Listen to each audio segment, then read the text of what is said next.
What's up, weirdos, and welcome to a very special video. Today I'm talking about my first horror movie. So The Ring came out in 2002 when I was 10, and I think I saw it when I was 11 or 12 perhaps, but I have a horrible memory, so like, who knows? But I remember specifically watching it with my two older brothers in my room, and I was so freaking captivated and totally terrified. So I did do a full commentary of me watching The Ring for the first time since I was 11 or 12 on my Patreon, so I will link that down below if you're a patron. And what was interesting to me is that it wasn't really like the plot or the characters that I remembered very well. It was the imagery that was like burned into my memory, where it was like every time I saw something specific, I would just be like, oh my god, like it was just like the rush would come back. From the videotape itself to like the giant tree burned into the wall, like I was so into all of it, and from that point is when I started sneaking around and trying to watch as many horror movies as I could. But here we are in 2019, so how does this movie measure up 17 years later? Let's find out. Okay, so overall,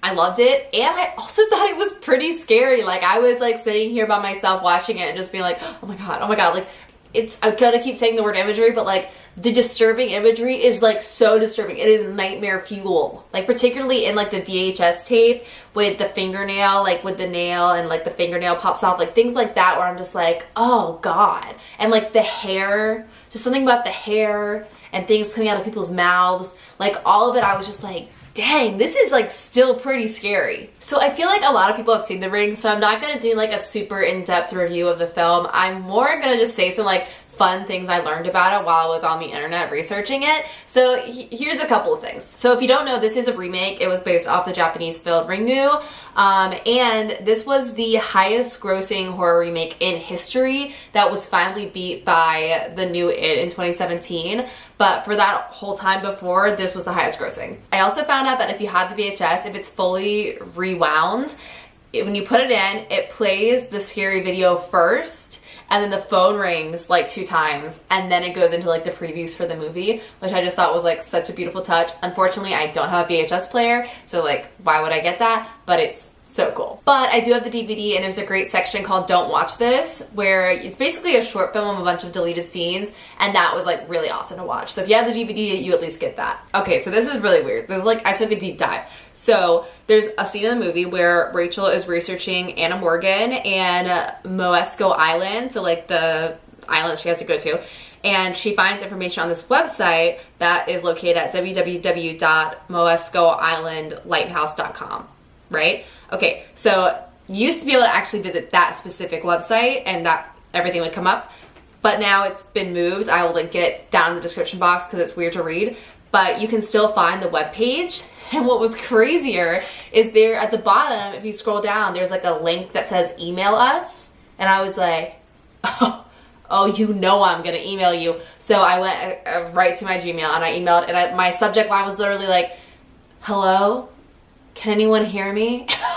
Because I was like, I wonder who is checking that email account. Like, is anyone checking that email account? Like, what weird emails do they get from this like website that's like been up since 2002? Like, I'm dying to know.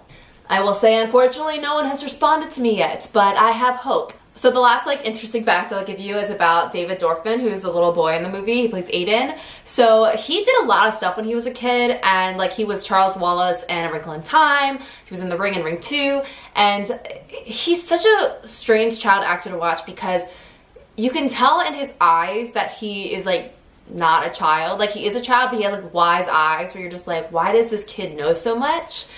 There's just like knowing in his eyes. Anyways, it makes him a great child actor. Great. And then I was like, oh, I was looking at his like IMDb page, and I was like, oh, he hasn't done anything in a long time. Like, I wonder what he's up to. Do you want to know what he's up to? Okay, so in 2006, he was admitted to UCLA at the age of 13. UCLA is a college. In 2011, he graduated as valedictorian and then was admitted to Harvard Law School at 18. So he started law school at 18, which is when most people start the beginning of their 4-year degree. I was like, of course. Like, of course you're like a super genius. Like, you can sort of see it in his eyes in this movie. But anyways, okay, we'll do the ratings just for funsies. So The Scare, I'm giving it a 4. I thought it was a super scary movie. Maybe I was traumatized by my 11 or 12-year-old self, but I was like, dang, this is a scary movie. Gore, 2, it is PG-13, so there's not actually a lot of gore.